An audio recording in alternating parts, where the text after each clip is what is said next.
Hola, queridos y queridas estudiantes, espero que se encuentren muy bien. En esta video lección vamos a tratar un tema fundamental para la labor traductora, el análisis textual.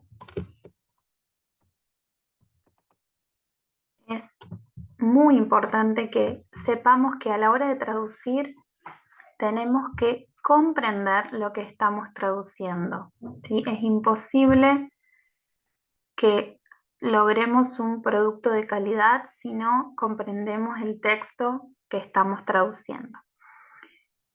Esto nos va a requerir siempre una interpretación crítica y completa de ese texto, para lo cual debemos realizar el análisis textual. ¿Sí? Pensemos al análisis textual como un paso previo, uno de los pasos previos que realizamos antes de empezar propiamente a traducir. Cuando realizamos el análisis textual, analizamos una gran variedad de aspectos. Algunos de ellos son el autor, el destinatario y el contexto. Cuando pensamos en el autor, podemos formularnos preguntas tales como ¿quién es el autor? ¿Qué tipo de obras escribe o escribió? ¿Sí? Escribe novelas, cuentos, generalmente para qué público, qué temáticas trata. Sí, es fundamental que investiguemos muy bien sobre el autor y su estilo de escritura. También tenemos que obviamente considerar el público meta, un público general, erudito, adultos, juvenil, infantil, especializados. Y esto es fundamental porque también tiene que ver totalmente con nuestro encargo de traducción. También pensar el contexto en el que fue escrito ese texto y el contexto actual.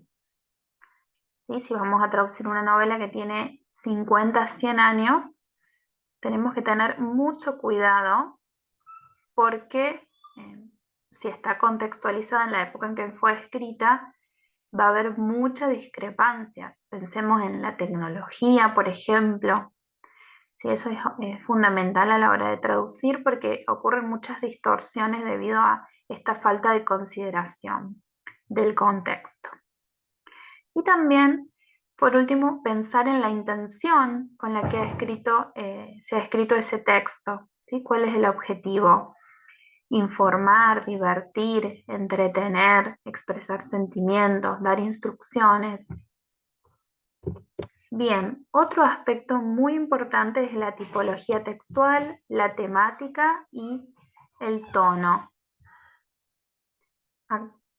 Aquí podemos formularnos preguntas como ¿a qué género textual pertenece? Sí, específicamente. Eh, Puede ser novela psicológica, cuento policial, ¿sí? Tenemos que tener muy en claro el género porque tomando como base ese género vamos a realizar nuestra traducción, ¿sí? Ya que cada género tiene características específicas y particulares.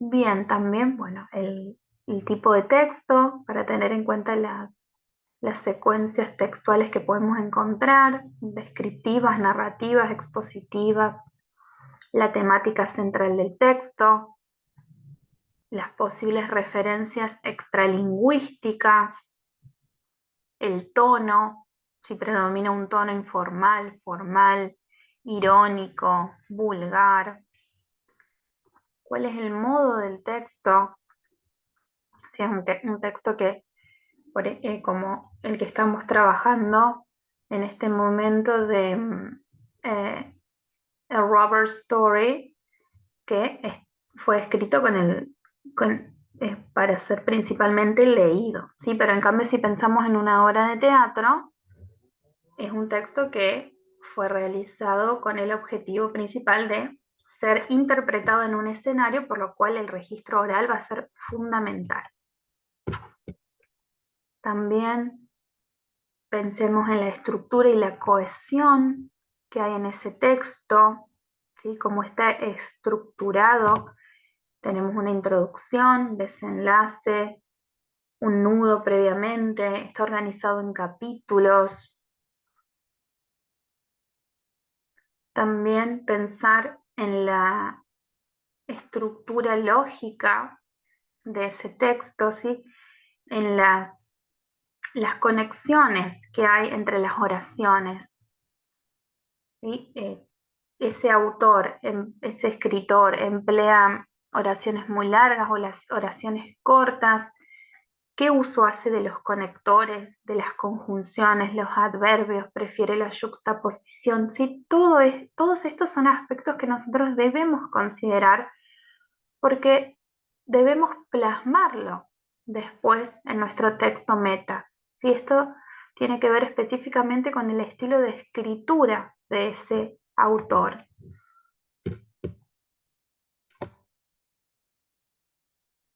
Por lo cual también vamos a considerar los elementos léxicos y gramaticales, lo propiamente lingüístico. Tenemos que considerar el léxico, si se hace uso de un vocabulario simple o complejo, formal, coloquial, descriptivo o emotivo. Sí, esto obviamente puede variar dependiendo si es una novela, obviamente va a ser un texto bastante largo, entonces pueden aparecer distintos tipos de léxico. ¿Sí? Por ejemplo, bueno, en la literatura infantil habrán notado que predomina el vocabulario bastante simple. ¿Sí? Pero más allá de eso, como hemos visto, en la simpleza del vocabulario también podemos trabajar la especificidad. ¿Sí? Bueno, también la sintaxis, relacionado un poco a lo que hablábamos anteriormente de la cohesión, ¿sí? La complejidad de las oraciones, cómo se relacionan, las oraciones subordinadas, por ejemplo.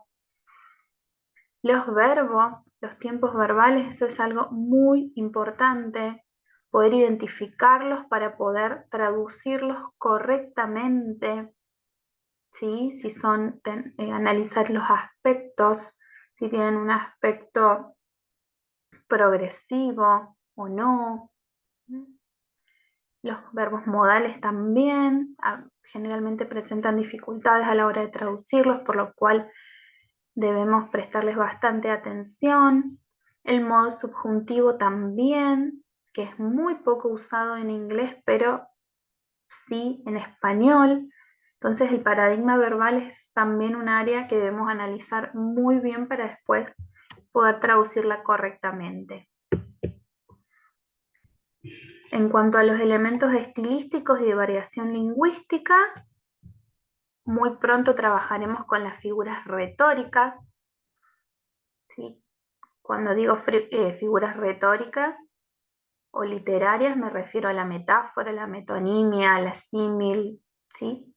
Ya lo trabajaremos con más detalle en las próximas semanas, pero también son elementos que aparecen mucho en la literatura y que a los que debemos prestarle mucha atención a la hora de traducirlos para no omitirlos o distorsionarlos. También debemos identificar si hay una variedad de lengua específica, ¿sí? De acuerdo a la ubicación geográfica o social, o si más bien se usa un inglés estándar que nos permitirá, en todo caso, también usar la variedad estándar del español. Después veremos más adelante si, según el encargo, si usaremos el español rioplatense o el español neutro, ¿sí? Pero es importante identificar si hay algún sociolecto o un dialecto específico. Eso de todas formas lo trabajarán con más detalle en Traducción Literaria 2. Y el registro también es importante poder identificar si los personajes, sobre todo en los diálogos, hacen un uso formal o coloquial del lenguaje, así como también el narrador puede tener variaciones en su registro. Bueno, para finalizar, me gustaría decirles que para lograr ser un traductor profesional y poder lograr un texto, un producto de calidad, debemos realizar obligadamente este análisis textual. Si es algo fundamental, no podemos obviarlo. Es algo que lleva tiempo, obviamente, pero es parte de nuestro trabajo, ¿sí? Tanto para la traducción literaria como para la traducción técnico-científica. No podemos comenzar a analizar un texto, perdón, no podemos comenzar a traducir un texto si no hemos previamente analizado todos estos aspectos que les he mencionado anteriormente, ¿sí? Sería una irresponsabilidad total y una falta de profesionalismo por parte nuestra. ¿Sí? Todo esto es lo que nos va a ayudar a realizar una muy buena traducción y obviamente mejorar nuestras habilidades a la hora de traducir.